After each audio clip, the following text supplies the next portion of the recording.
Sorry about that, there was a slight break up in recording. I'll probably have this as part 2 of part 1. So I'll pop this box to the side. And there you have the cable, the speaker.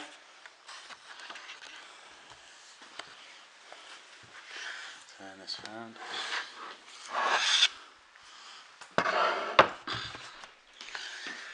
So I guess that section's for the power. Then you have a couple of bits of lighting integrated, like what you had on the box, integrated subwoofer, Dolby Digital, etc, etc. And then underneath you have a few terms and conditions, and then in here you have the connections, which seems to be optical, that seems to be the power, and then you've got 2 HDMI in, which are these two, and 1 HDMI out, and then some more details. Says model number, and then 110 to 240 volts, 50/60 hertz, and then 40 watts. Just turn this back around again.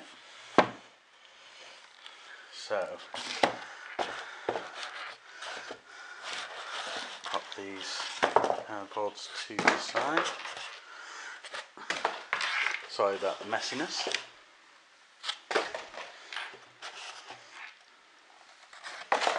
Let's have a little look at the instructions.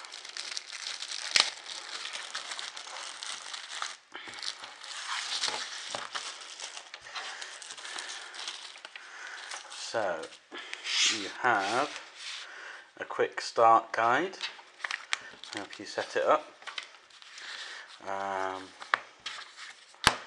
Then you have safety and important notice in several different languages. Some sort of diagram, guess instructions on how to place it on the wall. And then sort of general information for Philips. And then you have a CD, a user manual, so you have an electronic version for PC or Mac. Obviously you have the brackets going on the wall, remote and cable. I'll be combining this with a Samsung TV at some point, so when I have that set up I'll probably do another video to demonstrate that. Alright, thank you.